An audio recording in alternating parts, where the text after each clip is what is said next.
এত গুনাহ করছো, আমার দেওয়া পানি, আমার দেয়া বাতাস, আমার দেয়া চাঁদের আলো, সূর্যের আলো সব বান্দা ভোগ করো। এরপরেও যারা নামাজ পড়ো না, রোজা রাখো না, পর্দা করো না, হালাল ভাবে চলো না, আমি আল্লাহ রাগ করি নাই, বরং মুয়াজ্জিনের লাগায় দিছি, ওরে আমার দরবারে তওবার জন্য ডাক দে, তওবার পথে ডাক দাও। মসজিদে আইসা হাজিরা দিতে বলো ফজরের সময়, যদি আইসা সেজদায় পড়ে আমি আল্লাহ ওর পেছনের গুনাহ মাফ করে দিব। কিন্তু ডাকছে মুয়াজ্জিন, আসসালাতু খায়রুম মিনান নাওম,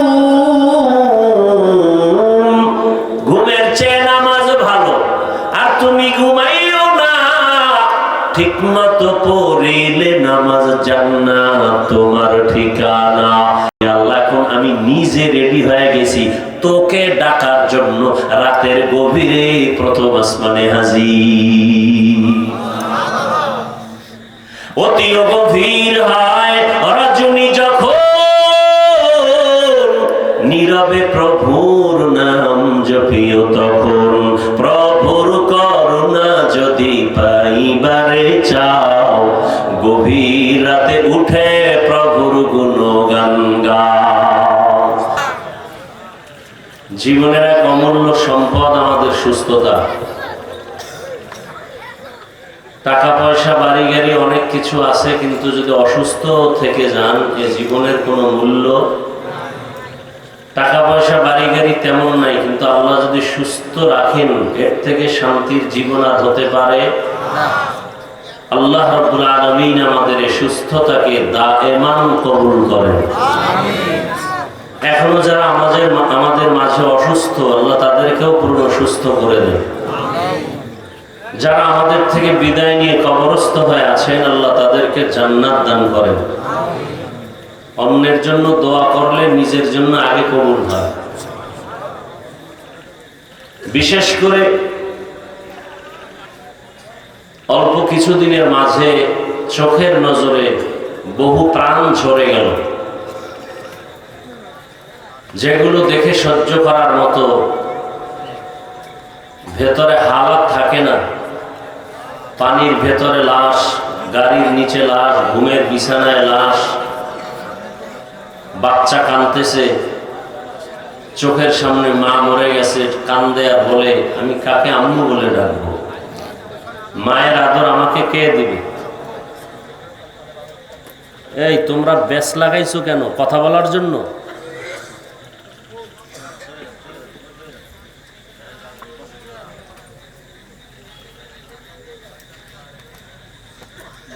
যে সমস্ত মা বোন ভাই এই বিভিন্ন অ্যাক্সিডেন্টে দুনিয়া থেকে চলে গেলেন, দোয়া করি আল্লাহ তাদেরকে শহীদি মর্যাদা জান্নাত দান করেন।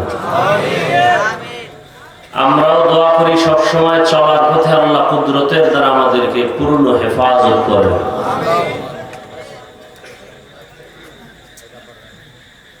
আপনাদের এই অঞ্চলের ঐতিহ্যবাহী একটি মাদ্রাসাকে কেন্দ্র করে আজকের এই মাহফিল।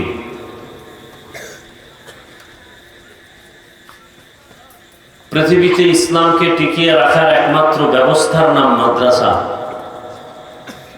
ওয়াজ মাহফিল সাময়িক কিছু ব্যবস্থা, কিন্তু স্থায়ী ব্যবস্থা ইসলাম টিকানোর জন্য কি? মাদ্রাসা। এখান থেকে আলেম, মুফতি, মুহাদ্দিস, পীর, ওলি, আব্দাল, গৌস, কুতুব, হাফেজে কোরআন এখান থেকে তৈরি হয়। এ কারণেই পৃথিবীর সমস্ত ইসলাম বিদ্বেষীরা মাদ্রাসার বিরুদ্ধে বিষোদ্গার করে। এর থেকেও আরো ভয়ঙ্কর তথ্য হলো কিছু মুসলমানেরাও তাদের সাথে ভেতরে ভেতরে তাল মিলায়। মাদ্রাসার বিরুদ্ধে এরকম অন্তর নষ্টওয়ালা মানুষ মুসলমান আছে না নাই? আল্লাহ হেদায়েত দান করুন। মুসলমানের মধ্যে দেখবেন মাঝে মাঝে বলে এই সমস্ত মাদ্রাসা করে লাভ কি? ভিক্ষা করে চলে। কি করে চলে? ভিক্ষা করে চলে। ভিক্ষা করে চলে না কে? আমাকে বলেন। অন্যের টাকা পয়সা নিয়ে চলে না কে? ভিক্ষা কাকে বলে?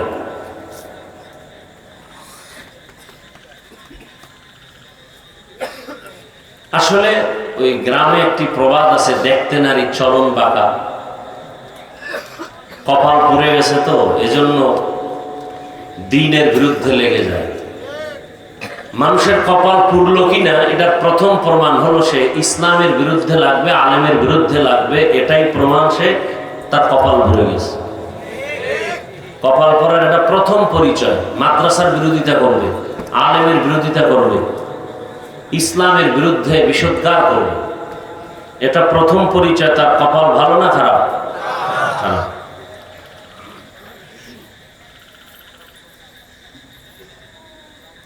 সরকারে চাকরিজীবীরা চাকরি করে, মাস শেষে কি নেয়? কথা বলেন না কেন? বেতন নেয়। শুধু কি বেতন নিয়ে আমার দেশের ভাইরা ঘুমায় না, বাম হাতেও কিছু নেই? বলেন না কেন? সত্য কথাটা স্বীকার করেন। বাম হাতে নেয় না? নেয়। হালাল না হারাম? হারাম। ভোটের আগের রাত্রে যারা টাকা খাইছেন, আপনারা তো পৃথিবীর সব থেকে নিকৃষ্ট জালেম এবং ইতর এবং ভিক্ষুক। লজ্জা শরম আছে আপনার? আপনি আবার মাদ্রাসার বিরুদ্ধে কথা বলেন। যারা চাকরি করে সরকারের বেতন ছাড়া বাম হাতে টেবিলের নিচ থেকে নেয়, ভালো করে খেয়াল করেন। কোম্পানির চাকরি করে মাস শেষে বেতন নেয়, মাদ্রাসার হুজুরেরা বেতন নেয় ঘুমাইয়া। হ্যাঁ, বরং পৃথিবীতে যতটুকু মানুষকে পরিশ্রম দেয় তার থেকে বেশি নেয় একমাত্র কোরআনের দরবার মাদ্রাসাই হলো এমন একটি প্রতিষ্ঠান যেখানে সবকিছু বিলাইয়া হালকা কিছু নেই।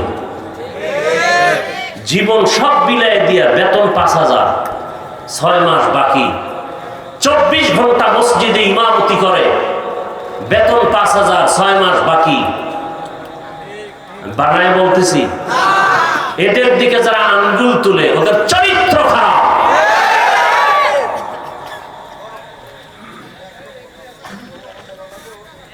এরা আবার বলে ভিক্ষা করে খায়।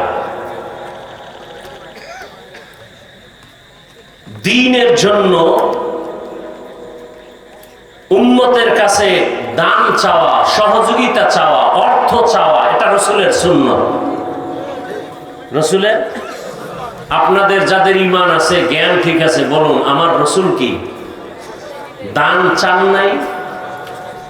কি সহযোগিতা নেন নাই? কথা বলেন না কেন? তাহলে রাসূল ভিক্ষা করেছেন?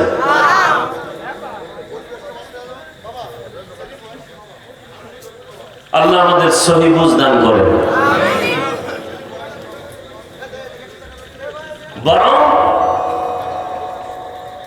একজন মানুষ মাদ্রাসায় লেখাপড়া করে যে আলেম হয়ে আল্লাহ থেকে যে পুরস্কার পাবে, এই মাদ্রাসা, এই আলেম বানানোর ফ্যাক্টরি বা আলেম বানানোর পেছনে যারা 1 টাকা দিয়ে সহযোগিতা করবে, কোরআনের বরকতে, আলেমের বরকতে আল্লাহ থেকে সেও পরিপূর্ণ পুরস্কার পাবে। এই দান সৎকার উপরে বহু আয়াত, বহু হাদিস, অভাব নেই।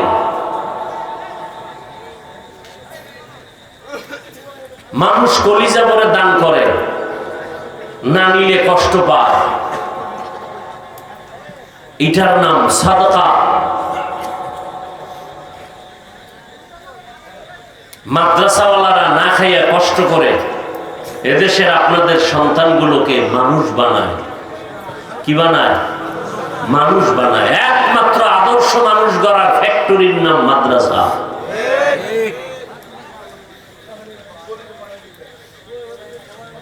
সেই ক্ষেত্রে যদি সহযোগিতাও করেন, আলেম হতে পারেন না কিন্তু আলেমের সহযোগিতা করছেন, কিয়ামতের দিন এতটুকু কাজের বরকতে জান্নাত পেয়ে যাবে। আল্লাহ সবাইকে কবুল করেন। আজকে কোরআনের এই প্রতিষ্ঠানের বরকতে না আমরা আসছি।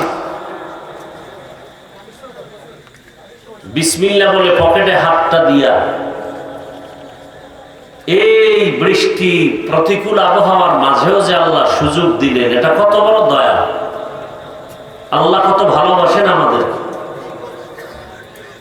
বিসমিল্লাহ বলে দান করবেন, তবে ওই ব্যক্তি দান করবেন না, অনুরোধ করে বলুন, ওই ব্যক্তিরা দান করবেন না যারা মনে করেন দান করলে লাভ নেই, তারা ভুলেও দান করবেন না। আপনি দান করলেও আপনার সওয়াব হবে না। আর যারা আল্লাহর মহব্বতে দান করবেন তাদের নগদ 4টা পুরস্কারের কথা বলেই বয়ানে ঢুকবো। যারা আল্লাহর মহব্বতে দান করবেন, সদকা করবেন মাদ্রাসায়, কোরআনের বাগানে, তাদের পুরস্কার নগদ কতটা? 4 পুরস্কারের প্রথম পুরস্কার, দান করলে হায়াত বেড়ে যাবে। যারা হায়াত বাড়াতে চান না, তাড়াতাড়ি গজবে পড়ে মরতে চান, তারা জীবনেও দান করবেন না। দ্বিতীয় পুরস্কার, দান করলে রিজিকে বরকত বাড়ে। যারা রিজিক চান না, ফকির হয়ে মরতে চান না খেয়ে, তারা দান করবেন না। তৃতীয় পুরস্কার, দান করলে মুসিবত থেকে আল্লাহ ফেরেশতা দিয়া তাকে হেফাজত করেন। যারা মুসিবতে থাকতে চান তারা দান করবেন না। 4 নাম্বার পুরস্কার, দান করলে তার বরকতে কবরওয়ালাদের আযাব মাফ হয়ে যায়। এই 4টা পুরস্কার যারা চান না তারা দান করবেন না, করলেও সওয়াব পাবেন না। আর যারা চান তারা দান করবেন। যতটুকু পারেন ততটুকু, কখনো না বলবেন না। হাতে কাজ করবেন, জবান বন্ধ থাকবে, চোখ আমার দিকে থাকবে, বয়ান চলবে, কাজ হবে শুধু হাতে, আওয়াজ যেন না হয়। ছাত্ররা ব্যাগ নিয়ে যাবে, বিসমিল্লাহ বলে পকেটে হাত দিয়া কোরআনের বাগানের জন্য 1500 100 যা পারি সাধ্য মতো বিসমিল্লাহ বলে পকেটে হাত দিয়ে দেন। ছাত্ররা নেমে যাও, ব্যাগওয়ালারা দ্রুত নামো, হাঁটো, দেরি করা যাবে না, দ্রুত।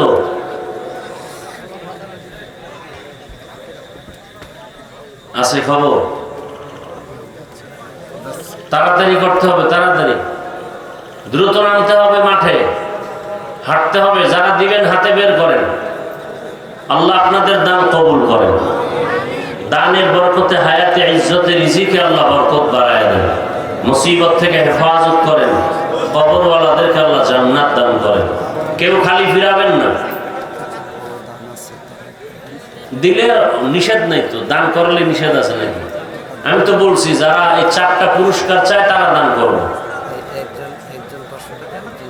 একজন 2000, একজন 500, আরো বেশিও দেন, 50,000, 1 লাখ, 10,000, 5,000, সাধ্য মতো দান করবেন। যত করবেন আল্লাহ পাক আপনার রিজিক তত বাড়াবেন, হায়াত তত বাড়াবেন। দান করলে লাভ আর লাভ। যারা মনে করে লাভ নাই, এদের দান আমি চাই না, এর দান আরশে আজিমে কবুল হবে না। যারা কালেকশন করতেছেন দ্রুত ব্যাগগুলো স্টেজের এক পাশে জমা দিবেন, সামনে দিয়ে আসবেন না। দোয়া করি এবং আপনারাও দোয়া করেন আল্লাহ মাদ্রাসা কবুল করেন। মাদ্রাসার যা প্রয়োজন কুদরতের দ্বারা আল্লাহ ব্যবস্থা করে দেন। ওস্তাদ, ছাত্র, কমিটি, এলাকাবাসীকে আল্লাহ কবুল করেন। মা বোনদের আল্লাহ কবুল করেন। কেউ খালি ফিরাবেন না। আলোচনা শুনতে থাকি, কথা যেন না হয়, এদিকে খেয়াল করি, ইশারায় কাজ করব, জবানে আওয়াজ যেন না হয়। কেউ আমরা খালি ফিরাবো না ইনশাআল্লাহ। গতকাল এক আল্লাহর বান্দা মায়ের নামে দোয়ার জন্য 2000 টাকা আল্লাহ কবুল করেন, তার মাকে জান্নাত দান করেন। এই রাস্তাঘাটে চলতে গিয়ে কত মুসিবত, হঠাৎ অ্যাক্সিডেন্ট হয়ে মরে যায়। দান করেন, মুসিবত থেকে আল্লাহ হেফাজত করবেন। নিয়ত করে দান করেন, শুধু আজকেই না, সব সময় দান করবেন। কখনো দানের হাতকে সংকুচিত করবেন না, প্রসারিত করবেন। আমি আপনাদের সামনে কোরআনে হাকিমের আয়াতে কারিমা তিলাওয়াত করেছি। নবীজি সাল্লাল্লাহু আলাইহি ওয়া আলিহি ওয়াসাল্লামের অসংখ্য হাদিস শরীফের থেকে এক টুকরো হাদিস পড়েছি। আয়াত ও হাদিসের আলোকে ইখলাস রুহানিয়াতের সমন্বয়, সহি নিয়তে সহি তরিকায় সহি কিছু কথা আমাকে বলার মতো, আপনাদেরকে শুনবার মতো রব্বুল আলামিন তৌফিক দান করেন। এই ইউনিয়নের মেম্বার 10,000, ওয়ার্ডের মেম্বার 10,000 আল্লাহ কবুল করেন। নাম বলা লাগবে না, নাম ছাড়া যারা দিবে তাদেরটা নেবেন, নামের জন্য যারা দিবে তাদেরটা নেবেন না। নামের জন্য দিলে সওয়াব পাবে না, আমগো লাভ হবে, মাদ্রাসার লাভ হবে, বাকি যে দিবে তার কোনো সওয়াব নেই। আমি আয়াত ও হাদিসের তরজমাটা বলে নেই, এরপরে কিছু ব্যাখ্যা আপনাদের ধৈর্যের উপরে শোনাবো, যদি আল্লাহ তৌফিক দান করেন আর আপনারা অধীর আগ্রহে দোয়া করেন আর মহব্বতের সাথে বসেন। আল্লাহ পাক রব্বুল আলামিন বলেন, ইয়া আইয়ুহাল্লাযীনা আমানুস্তাঈনু বিস-সাবরি ওয়াস-সালাহ। হে মুমিন, তোমরা সাহায্য প্রার্থনা করো সবর ও সালাতের মাধ্যমে। ইন্নাল্লাহা মা'আস-সাবিরিন।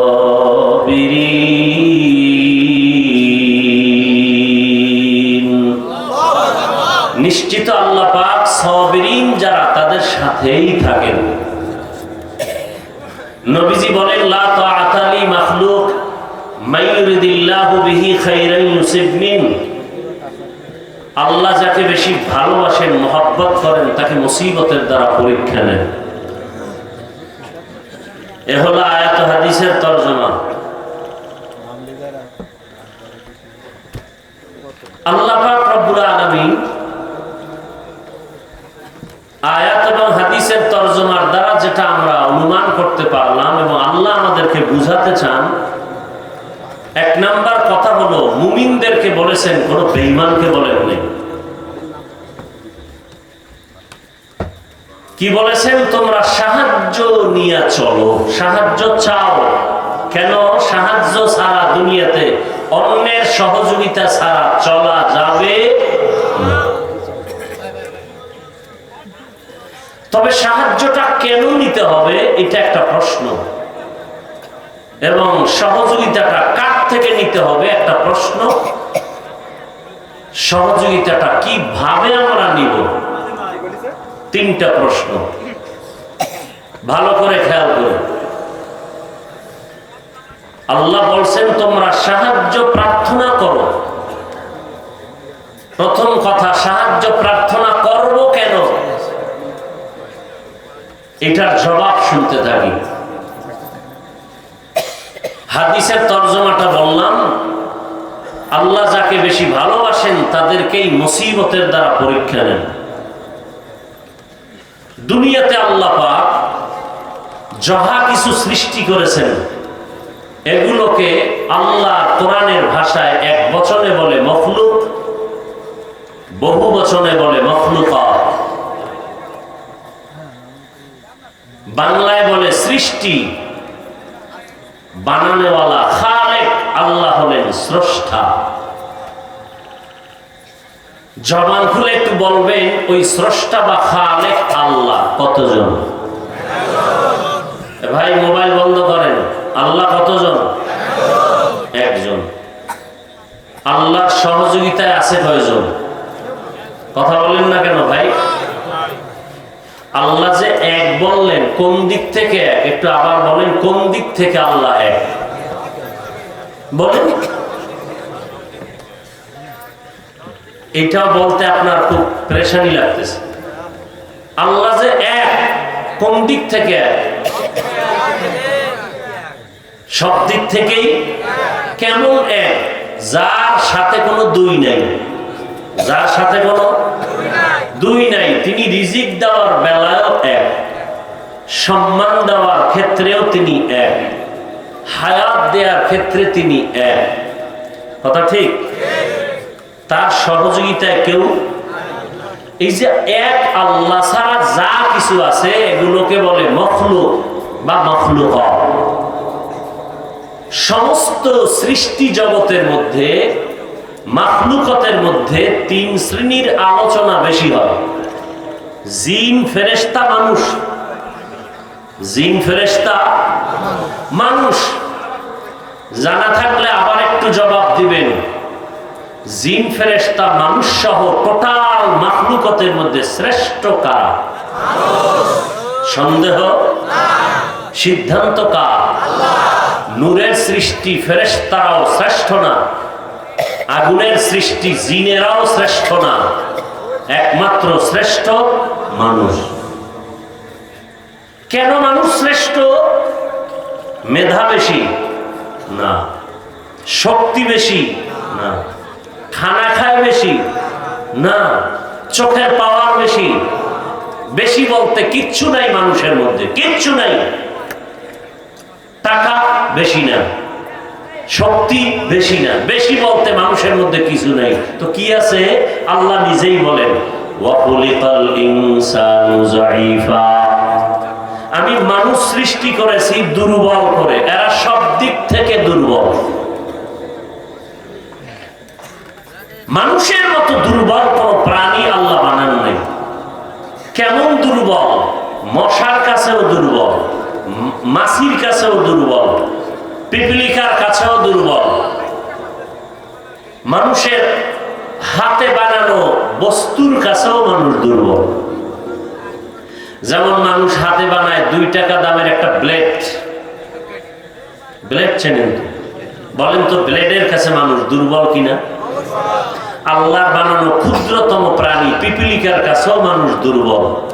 মানুষের হাতে বানানো পাতলা 2 টাকা দামের ব্লেড, এর কাছেও মানুষ দুর্বল। এক কথায় মানুষের মতো অসহায় দুর্বল কোন প্রাণী নাই। কোন সন্দেহ? বুঝার কথা বুঝেন, শুনিয়েন না, বুঝেন। মানুষের মতো দুর্বল অসহায় কোন প্রাণী আল্লাহ বানান নাই। মেধার বেলায় দুর্বল, খানার বেলায় দুর্বল, চোখের চাহনির বেলায় দুর্বল। রাতের আঁধার আমরা তাকায় কিছু দেখি না, কিন্তু রাতের বাতি যখন বন্ধ হয়, কুকুরে অনেক দূরে দেখে, বিড়ালে অনেক দূরে দেখে। তাহলে আমাদের চোখ দুর্বল, বিড়ালের চোখ অনেক পাওয়ারওয়ালা। কি সত্য কথাটা স্বীকার করতে কষ্ট হয়? আমরা চোখের চাহনির বেলায় দুর্বল, খানার বেলায় দুর্বল। ঢাকা চিড়িয়াখানা লেখা আছে একটা বাঘের প্রতিদিনের খাদ্য 17 কেজি গোশত। টোটাল বাংলাদেশে এমন কোন খাদক পাবেন 3 বেলায় 17 কেজি মারবে? আছে? না পারলেও ধাক্কা ধাক্কি কম করে না। এই মামলা হামলা তো এগুলোর জন্যই তো। বেশি খেতে চায়, বেশি বাঁচতে চায়, বেশি বাঁচার চিন্তা পশু, বেশি খাওয়ার চিন্তা পশু। এটা মানুষের হতে পারে না। তো মানুষ আবার সেই পশুর চরিত্র নিছে কেন? এটা পশুর চেয়ে খারাপ। বেশি খেতে চায় পশু, এজন্য নিজেরটাও খায়, অন্যেরটাও খায়, হাঁটে আর চাটে। আর বেঁচে থাকতে চায় পশু। আর মানুষকে আল্লাহ পাক বানাইছেন দুনিয়াতে 1 সেকেন্ডের ভরসা নেই। কুমিল্লা দেখছেন না, ট্রেনে বাসের ধাক্কা,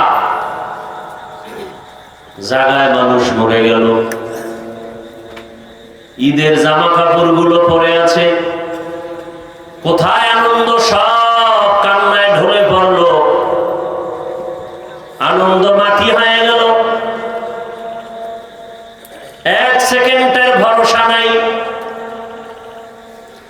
আর আমরা আকাশের দিকে তাকাইলে দেখি কালো প্রাণী, কালো রঙের কাক। কাক চিনেননি? কি কয় দিকে? কালুয়া। কাক কালো, কোকিল কালো, কালো মাথার কেশ, এর চেয়ে বড় কালো মনের হিংসালেশ। নিম তিতা নিন্দা তিতা আরো তিতা খাও, এর চেয়ে বেশি তিতা 203-এর ঘর। এরপর তো চলতেছে নিজের আপন বউ বাদ দিয়া অন্যের দিকে। আছে না নেই? আল্লাহ হিদায়াত দান করুন। ওই যে কাক, একটা কাকের নিম্নে হায়াত 1000 বছর। কথা বলেন, নিম্নে হায়াত কত? 1000 বছর। আমনের হায়াত 500 বছর। এত এত মাস্তানি ভাব কেন? এত ভাব কেন? খায় সুদ, দেখায় ভাব।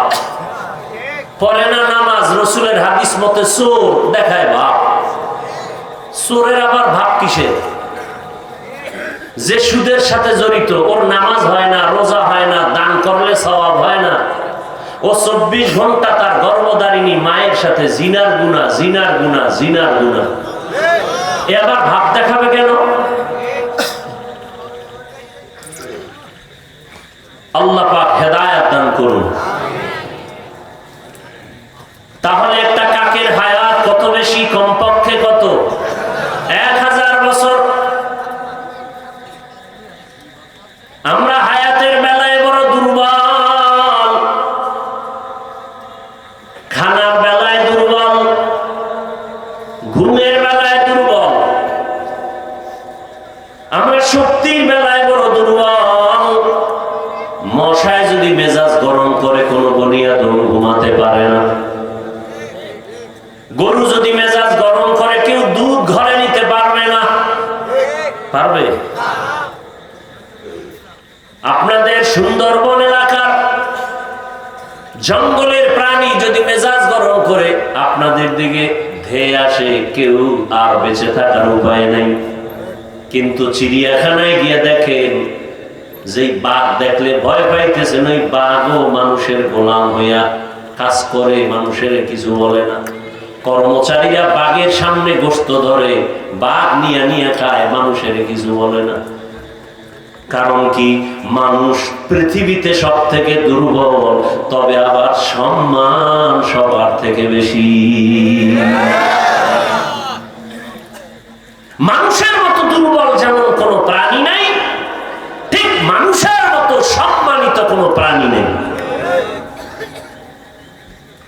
ওয়ালাকাদ কাররামনা বানি আদম ওয়া হামালনাহুম ফিল বাররি ওয়াল বাহরি ওয়া রাযাকনাহুম মিনাত তাইয়্যিবাত ওয়া ফাদ্দালনাহুম আলা কাসীরিম মিম্মান খালাকনা তাফদীলা। বনি আদম এত দামি কেন? শক্তির কারণে পায় না, খানা বেশি খেতে পারে কারণে, বলে না মেধা বেশি খায় না। দুনিয়াতে আমরা সবাই মেধার বেলায় দুর্বল। হাজার লাখ মানুষ বয়ান শোনার জন্য বৃষ্টির মাঝেও বসে আছে, কিন্তু ফতোয়া দেওয়ার বেলায় আমাকে যদি বলে এই মাসআলার ফতোয়া কি, লিখিত দাও, আমি বলবো মুফতি সাহেবের কাছে যাও, ফতোয়া দেওয়া আমার কাজ না। মুফতি সাহেব কাগজ কলমে কিতাব দিয়া, কোরআন হাদিস দিয়া ঘেটে ঘেটে ফতোয়া দিবেন। যদি বলি 3 ঘন্টা বয়ান করেন, হাফিজ সাহেবরে নেও, এটা আমার কাম না। এমবিবিএস ডাক্তার এফআরসিএস সার্টিফিকেট নিয়ে, এমসিপিএস এর সার্টিফিকেট নিয়ে বসে আছে আপনাদের কোন থানা? ওখানে ডাক্তার একজন, কথা বলেন না কেন? অনেক ডাক্তার আছে, অনেক ডাক্তার, কিন্তু এর মধ্যে আবার ভাগ আছে। মেডিসিনের উপরে বিশেষজ্ঞরে গিয়ে যদি বলি নাক কান গলা ঠিক করে দাও, বলে সরি আমি পারবো না। নাক কান গলার বিশেষজ্ঞর কাছে যাও, ওই বিষয়ে আমি তেমন কোনো পারদর্শী না। কি নাক কান গলা আমার পেটের ভেতরে উল্টা পাল্টা গান গায়, বলবে এই সাবজেক্ট আমার না, মেডিসিনের ডাক্তারের কাছে যাও। তাহলে দেখেন ডাক্তার ঠিকই, কিন্তু সব বিষয়ে জ্ঞান নাই, এক বিষয়ে আগানো আর এক বিষয়ে দুর্বল। কি ভাই, মেধার বেলায় আমরা দুর্বল। আরো সহজে বলি, অনেকে এখানে আছেন কোরআন পড়তে পারেন না, এরকম কেউ নাই? কথা বলেন না কেন? তাহলে যে কোরআন পড়তে পারে তার কাছে আপনি দুর্বল না? আবার এই কোরআন পড়নেওয়ালা যে তরজমা পারে তার কাছে দুর্বল। যে ব্যক্তি তরজমা পারে কিন্তু তাফসীর জানে না তার কাছে দুর্বল। একজনে কোরআনের বয়ান করে, তাফসীর করে, কিন্তু ফতোয়া দিতে পারে না, মুফতি সাহেবের কাছে দুর্বল। এক কথায় দুনিয়াতে মানুষ সবাই দুর্বল। মানুষের মতো দুর্বল কোনো প্রাণী নেই, কিন্তু সম্মান সবার থেকে বেশি, ফেরেশতার থেকেও বেশি, জিনের থেকেও বেশি। এত সম্মান। আল্লাহ তাআলা বলেন, আমি মানুষের জন্য বিচরণ করার জন্য জমিন দিলাম, পানির মধ্যে চলার ব্যবস্থা করলাম। যেই লোহা পানিতে ফেললে নিচে চলে যায়, মানুষ মেধা দিয়া ওই লোহা দিয়ে স্টিমার বানায়া ভাসায়া ভাসাইয়া এক দেশ থেকে ভিন্ন দেশে চলে যায় পানি পথে।